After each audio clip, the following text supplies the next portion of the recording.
Hello and अस्सलाम वालेकुम guys, welcome back to technical development channel.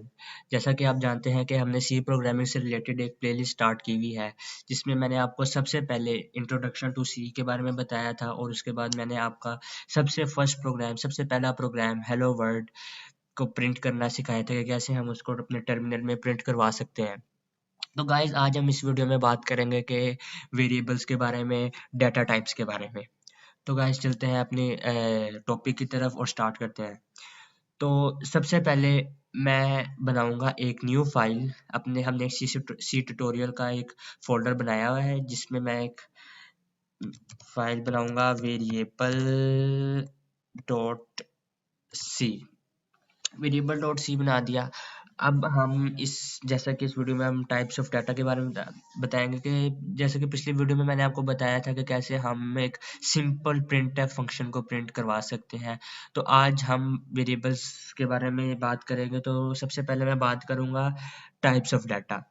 तो यहाँ हमारे पास सी प्रोग्राम में 3 टाइप्स ऑफ डाटा है। एक है हमारे पास इंटीजर, एक है हमारे पास फ्लोट और तीसरा है हमारे पास करेक्टर। इंटीजर जैसा कि आप जानते हैं कि कोई भी नंबर हो गया, किसी भी तरीके का हो गया। जैसे कि हम इधर बात करते हैं इंटीजर डाटा टाइप में, हमारे पास फॉर एग्जांपल कोई भी नंबर आ गया, फॉर एग्जांपल ये है नंबर, या हमारे पास कोई दूसरा नंबर आ गया 80 आ गया, कोई भी ऐसा नंबर जो होल नंबर फॉर्म में, डेसिमल फॉर्म में नहीं है, वो हमारा इंटीजर आ जाता है। उसके बाद हमारी दूसरी डाटा टाइप आती है फ्लोट, जिसमें हमारे पास आ जाते हैं डेसिमल नंबर। जैसे हमारे पास 78.8 है कोई भी नंबर, या 89.88, या इस तरह करके कोई भी हमारे पास जो भी नंबर है, वो हमारे फ्लोट में इस तरीके से शो होते हैं।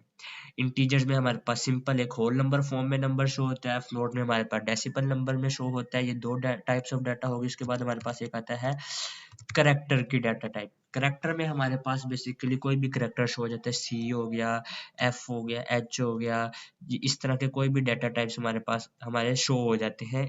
इसमें हम वो शो करवा सकते हैं।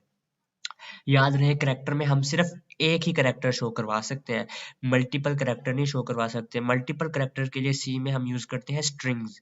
जिस तरह के पिछली वीडियो में हमने ये एक हेलो वर्ड या welcome to technical development channel, ये एक स्ट्रिंग है जिसको हमने प्रिंट करवाया है। तो स्ट्रिंग के बारे में हम आगे जाके पढ़ेंगे, अभी आप सिर्फ करैक्टर तक यही याद रखेंगे, करैक्टर में हम सिर्फ एक ही करैक्टर को यूज कर सकते हैं। तो अब हम कमेंट्स में बात करें। अब फॉर एग्जांपल हमने इसको कमेंट करना है, कमेंट सी में इस तरह यूज करते हैं कि हम इसको सिलेक्ट किया और कंट्रोल हमने बैक स्लैश पे कर दिया, तो ये कमेंट आउट हो जाएगा सारा। अगर हमने ये हमारा सिंगल लाइन कमेंट होता है। अगर हम मल्टी लाइन कमेंट करना चाहते हैं तो ये हमारे पास आ जाएगा ये हमारे पास आ जाएगा स्टार, उसके बाद ये, उसके बाद हमारे पास आ जाएगा ये स्टार, उसके बाद ये,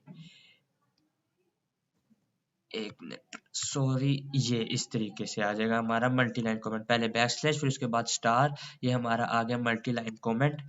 अब इसके अंदर हम जो कुछ भी लिखेंगे, यानी कि फॉर एग्जांपल हम जो कुछ भी लिख रहे हैं वो हमारा सारा ये सारा हमारा कमेंट के अंदर आएगा।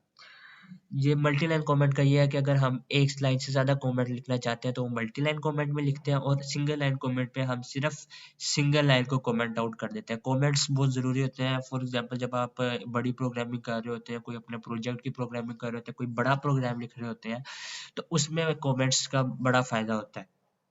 तो कमेंट्स वैसे भी यूज़ करने चाहिए हमें। तो अब हम अपने डाटा टाइप्स के बारे में मोर डिटेल एक्सप्लेनेशन के साथ पढ़ेंगे प्रोग्रामिंग के थ्रू। तो सबसे पहले हम अपनी बॉयलर प्लेट इंक्लूड कर लेते हैं, सिर्फ hash include stdio dot HINT में, उसके बाद हमारा करली, ये हमारा सिंटैक्स होता है। ये जैसे पिछली वीडियो में मैंने आपको बताया था कि हमारा सिंटैक्स होता है कि किस तरीके से हम लिख सकते हैं उसको। अब हम अपने वेरिएबल्स को इंक्लूड करेंगे। अब फॉर हम जब सी में वेरिएबल्स को इंक्लूड करना चाहते हैं किसी भी डाटा टाइप को, तो सबसे पहले हमें उसे डिक्लेयर करना पड़ता है। जैसे कि अगर हमने कोई इंट वेरिएबल डिक्लेयर करना है तो हम उसके लिए इंट यूज, सबसे पहले हम इंट लिखते हैं, डाटा टाइप लिखते हैं उसकी। उसके बाद हम कोई भी वेरिएबल लिखना चाहते हैं, ए हो गया हमारा, या कोई भी हमारा बी हो गया, सी हो गया, कोई भी हो गया। लेकिन एक चीज हमेशा याद रखिएगा कि वेरिएबल के नाम हमेशा मीनिंगफुल रखने चाहिए। जैसे कि मैं यहाँ पे वेरिएबल का नाम रख लेता हूँ नंबर। नंबर से मैं इसका नाम, और हमेशा ये सेमी कोलन आएगा लास्ट में, क्योंकि ये इसका सिंटेक्स है।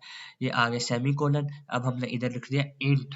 इंट से नंबर। अब ये जो इस नंबर में जो भी वैल्यू स्टोर होगी वो एक इंटीजर डाटा टाइप की होगी, ठीक है। उसके बाद अगर हमने डिक्लेयर कराना है फ्लोट को, फ्लोट को हम कर देते हैं, फॉर एग्जांपल मैं रख लेता हूँ नंबर टू, नंबर टू के साथ मैं इसको डिक्लेयर कर देता हूँ, ठीक है। अब जो भी नंबर टू के अंदर हम वैल्यू स्टोर करेंगे वो हमारी होगी फ्लोट। जैसे कि इधर मैंने बताया 78.8, यानी कि जो भी हम वैल्यू इसमें स्टोर करेंगे वो हमारी फ्लोट डाटा टाइप की होगी। फ्लोट के अंदर हम इंटीजर डाटा टाइप की वैल्यू भी स्टोर कर सकते हैं। फॉर एग्जांपल अगर मैं 20 स्टोर करूं तो वो 20 ही होगी, लेकिन उसमें होगा यूं कि वो इस तरीके से शो होगी कि 20.0000, वो इस तरीके की होगी। यानी कि आप ये कह सकते हैं कोई भी इंटीजर टाइप वैल्यू वो फ्लोट भी हो सकती है। उसके बाद अगर हम करैक्टर को डिक्लेयर करना चाहते हैं तो हम इसके लिए 4 यूज करेंगे। उसके बाद हम कोई भी यानी कि CH यूज कर सकते हैं, या फॉर एग्जांपल हम C यूज कर सकते हैं, या हम अपने करैक्टर का कोई भी यूज कर सकते हैं। लेकिन हमेशा याद रखिएगा कि करेक्ट वेरिएबल का नाम हमें मीनिंगफुल रखना चाहिए, तो हम इधर करैक्टर से ही इसको हम स्टोर करवा देते हैं। अब ये हमारे पास इस तरीके से आ गया। अब फॉर एग्जांपल मैं करना चाह रहा हूँ अपने वेरिएबल को, अब मैं चाहता हूँ कि अगर आपके पास है प्री डिफाइंड, कि आपको पता है कि अब मेरे वेरिएबल में ये वैल्यू स्टोर होगी, कि मैं इसमें स्टोर कर लेता हूँ नंबर के अंदर चले मैं इसके अंदर 20 ही स्टोर कर देता हूँ, 20 आ गया। तो अगर तो मुझे पहले से पता है कि मैं इसके अंदर कौन सी वैल्यू स्टोर करना चाहता हूँ, तो मैं इस तरीके से भी इसको डिफाइन कर लेता हूँ। तो मैं इसके अंदर 78.8 ही स्टोर कर देता हूँ, इसके अंदर मैं C ही स्टोर कर देता हूँ, ठीक है। तो हम इस तरीके से डिफाइन कर सकते हैं, और हम आउटपुट में इसको ऐसे देख सकते हैं, प्रिंट एफ। अब हम मैं इधर आपको बताता हूँ फॉर्मेट स्पेसिफायर, एक न्यू टर्म यहाँ पे मैं यूज करूंगा, फॉर्मेट स्पेसिफायर, या परसेंटेज डी देख रहे हैं, फॉर इसे हम कहते हैं फॉर्मेट स्पेसिफायर। अब जो हमारा है इंटीजर, इंटीजर के लिए जो हमारा फॉर्मेट स्पेसिफायर है वो हम यूज करते हैं परसेंटेज डी। अब ये परसेंटेज डी क्या है, अब हमने वेरिएबल तो स्टोर करवा दिया, उसके बाद अब मैं चाहता हूँ कि वो भी स्टोर हो गया, ये भी स्टोर हो गया हमारे पास, वैल्यू भी। अब मैं इसको एक्सेस करना चाह रहा हूँ, इस वेरिएबल को एक्सेस करने के लिए उसको हम प्रिंट आउटपुट में शो करवाने के लिए हम यूज करते हैं परसेंटेज डी, इंट के लिए, इंटीजर के लिए। अब इसको मैं फिर कर लेता हूँ, एक मिनट, कॉपी, उसके बाद इधर कंट्रोल वी। अब ये हमारा आगे इंटीजर के लिए हम यूज करते हैं परसेंटेज डी, और फ्लोट के लिए हम यूज कर सकते हैं परसेंटेज एफ, और करेक्टर के लिए हम यूज करते हैं सी। अब ये इसमें परसेंटेज एफ है, फ्लोट, फ्लोट में हमारा नंबर टू है, तो अगर हमने फ्लोट की वैल्यू को एक्सेस करना है तो हम यहाँ पे नंबर टू लिखेंगे। और यहाँ पे हमारा है करेक्टर, करेक्टर की वैल्यू को एक्सेस करने के लिए हम लिखेंगे सी। अब यहाँ पे देखें आप, रेड लाइन शो हो रही है। विजुअल स्टूडियो कोड का यही फायदा होता है कि जहाँ कहीं पे भी हमारा एरर होता है तो हमें रेड लाइन शो होती है। अब यहाँ पे हमें करेक्टर के, हालांकि हमने तो बिल्कुल सही डिक्लेयर कराया है, तो ये हमारी रेड लाइन क्यों शो हो रही है, तो बेसिकली इसलिए शो हो रही है कि जब भी हम कोई भी करैक्टर डिफाइन करते हैं तो हम उसको कोट्स में लिखते हैं, यानी कि ये इस तरीके से कोट्स में आ गया। अब ये आप देखिए ये खत्म हो गया। अब इधर आ गया एरर, ठीक है ना, क्योंकि यहाँ पे हमने उसको सही तरीके से डिक्लेयर नहीं किया। हमने चार करैक्टर, करैक्टर के अंदर हमारी कौन सी वैल्यू स्टोर है, सी, करैक्टर हमारा है। तो इधर ये देखिए मेरा आ गया करैक्टर, ठीक है। अब ये आ गया। अब इसको मैं करता हूँ कंट्रोल एस से सेव किया, उसके बाद मैं इधर अपने टर्मिनल में गया, इधर मैंने न्यू टर्मिनल किया, इधर मैं करता हूँ जीसीसी, एक minute, variable dot C, tab मारा, ये आ गया। अब बेसिकली ये हुआ क्या, ये 20 आ गया, सॉरी, ये आ गया 20, उसके बाद आ गया मेरे पास 78.800, और उसके बाद आ गया सी। तो मैं आपको बताता हूँ इधर हमें करना क्या है। ये आ गया \n, ये आ गया \n, उसके बाद ये आ गया \n।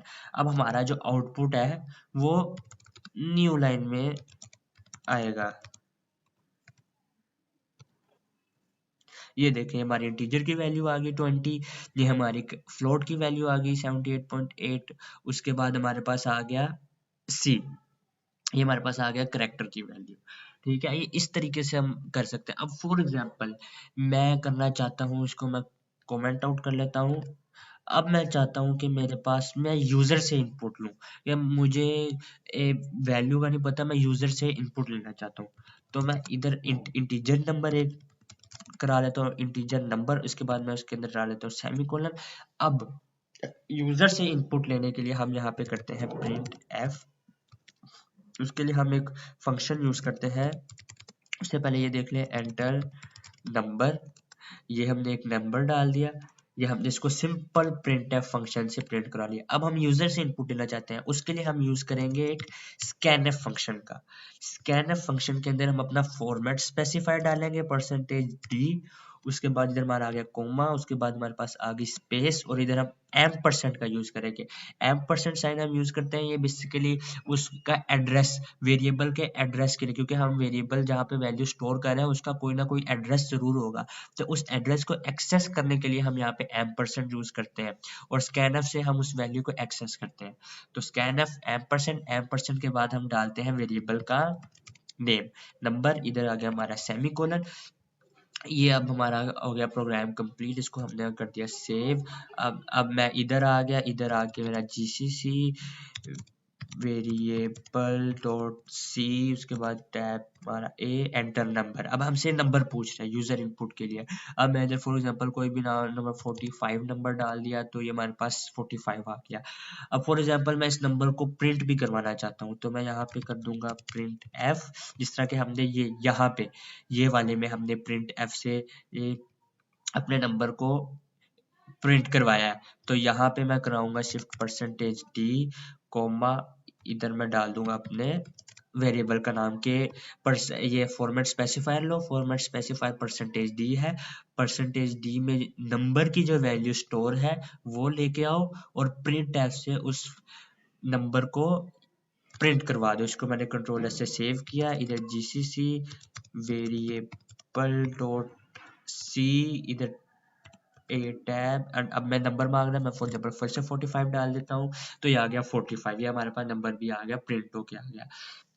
तो बेसिकली जो सी प्रोग्रामिंग में होते हैं, हम प्रोग्राम करते हैं, उसमें जो होता है कि यानी कि जो स्ट्रक्चर होता है, यानी कि जो कोड एग्जीक्यूट होता है वो हमारा line by line code execute होता है। यानी कि सबसे पहले इंट नंबर होगा, प्रिंट एफ। अब फॉर एग्जांपल मैं आपको इसकी एग्जांपल यूं देता हूँ कि ये इंट नंबर हमने यहाँ पे डिक्लेयर किया हुआ है, इसको मैं कंट्रोल एक्स से कट करता हूँ, और यहाँ पे मैं इसको कंट्रोल वी करके यहाँ पे डिक्लेयर कर देता हूँ। हालांकि हमने नंबर तो डिक्लेयर किया हुआ है, लेकिन फिर भी ये रेड लाइन क्यों शो कर रहा है? क्यों? क्योंकि सबसे पहले भाई हमने अपने कंपाइलर को कह दिया कि print F enter number, number को प्रिंट एफ कर दिया उसने। अब उसके बाद वो आएगा स्कैन एफ।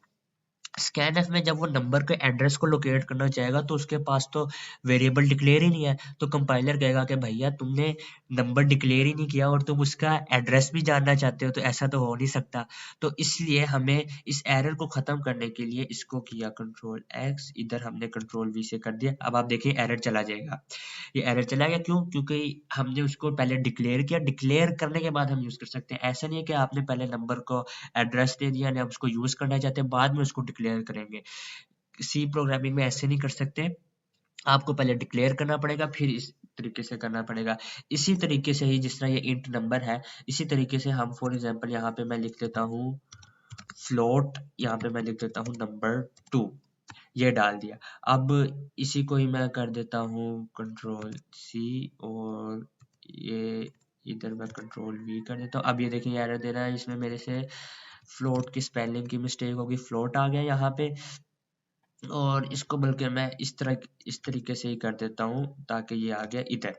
ठीक है, ये मेरा आ गया, इसको मैं कमेंट देता हूँ, यूजर इनपुट फॉर इंटीजर, और इसको मैं करता हूँ कॉपी, और इधर मैं कर देता हूँ paste, user input for float, वो आ गया ये।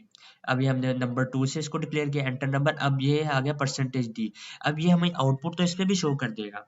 अब फॉर एग्जांपल मैं आपको करके दिखा देता हूँ कि variable dot C tab MR enter number, हमने नंबर कर दिया। फॉर एग्जांपल इंटीजर के लिए हम अपना 10 नंबर कर देते हैं, ये हमारे पास 10 आ गया। अब इधर हमारे पास फ्लोट नंबर आ गया। अब नंबर है, अब हालांकि यहाँ पे तो फॉर्मेट स्पेसिफायर हमने इंटीजर का दिया हुआ है, देखा यहाँ पे कोड एग्जीक्यूट हुआ और कोड एग्जीक्यूट करने के बाद ये यहाँ पे आ गया %f। %f हम जब तक यूज नहीं करेंगे तब तक हमारा कोड एग्जीक्यूट नहीं होगा। हालांकि यहाँ पे एरर आ जाना चाहिए था कि हमने यूज नहीं किया। अब इसको मैं %f करता हूँ, उसके बाद मैं इधर डाल देता हूँ वेरिएबल डॉट सी, इधर मैं टैब मार दिया। अब ये देखिएगा, आप आउटपुट देखिएगा इसकी, एंटर नंबर, यहाँ पे मैंने डाल दिया 10, अब ये आ गया 10। अब इधर क्योंकि हमने \n नहीं डाला तो इस वजह से ये आ गया, तो मैं इधर नंबर डाल देता हूँ 35। अब ये 0.00 क्यों आया? अच्छा, अब मैं आपको चाहता हूँ कि आप वीडियो पॉज करके 1 मिनट के लिए जरा देखिए कि ये क्यों आया। चले, ये इसलिए आया क्योंकि यहाँ पे हम देखिए स्कैनफ के बाद हमने सीधा नंबर, जो इंटीजर की वैल्यू है वो ही हमने कहा कि इंटीजर के एड्रेस पे जाओ। इंटीजर के एड्रेस में तो हमारे पास इंटीजर की वैल्यू पड़ी हुई है, तो वो फ्लोट में नहीं हमें शो करवाएगा। तो इसलिए हमें यहाँ पे फ्लोट की वैल्यू को एक्सेस करने के लिए नंबर 2 डालना पड़ेगा। यहाँ पे भी हम नंबर 2 लिखेंगे। अब इसको कंट्रोल एस करूंगा और फिर मैं इसको 1 मिनट इधर कर देता हूँ \n। ये हमारा ये आ गया। अब हमारा आउटपुट भी सही आएगा, GCC variable dot C tab A, enter number. अब हमने इधर डाल दिया 18, इंटीजर के लिए 18 आ गया। अब मैं इधर फॉर एग्जांपल 35 5 आ गया .98 कर देता हूँ।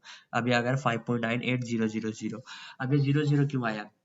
क्योंकि इंटीजर जो होती है वो हमारी 4 बिट मेमोरी लोकेशन लेती है और जो फ्लोट होती है वो हमारी 8 बिट मेमोरी लोकेशन लेती है। फ्लोट हमारी ज़्यादा इसलिए लेती है क्योंकि हमारी डेसिमल के बाद भी एक वैल्यू स्टोर होती है, जिस जो कि हम कह ही सकते हैं कि अगर हम डेसिमल के बाद वाली वैल्यू को देखें तो वो भी हमारी एक 8 9 7 जो भी हमारी वैल्यू होती है वो भी एक हमारा इंटीजर ही होती है। तो इसलिए फ्लोट के पास ज़्यादा मेमोरी लोकेशन सेव होती है, तो इसी वजह से यही होता है।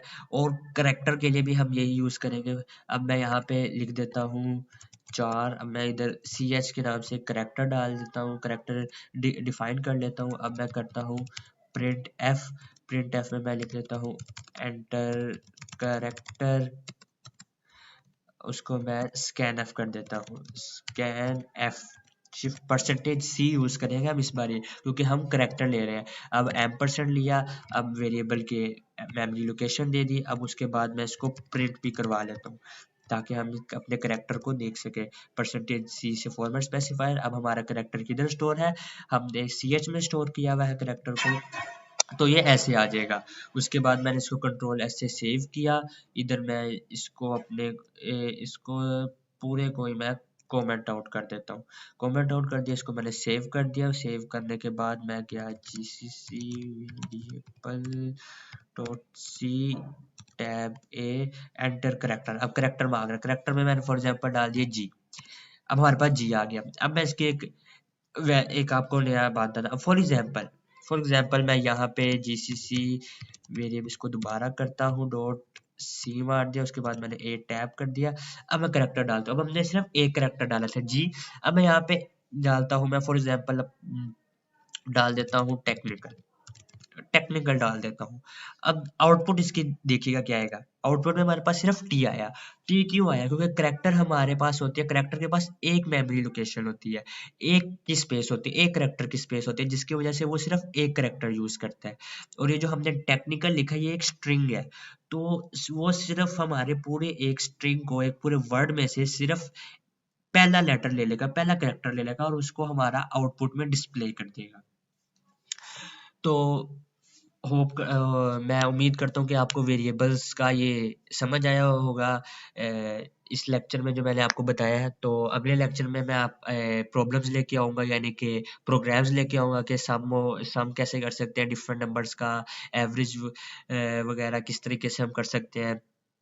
तो अगर आपको ये वीडियो अच्छी लगी हो तो लाइक कर दीजिएगा और सब्सक्राइब करना मत भूलिएगा, क्योंकि आगे जाके मैं और वीडियोस लेके आऊँगा इससे रिलेटेड। तो और ताकि आप उस प्लेलिस्ट को एक्सेस कर सकें। तो अभी के लिए इतना ही। अल्लाह हाफिज़।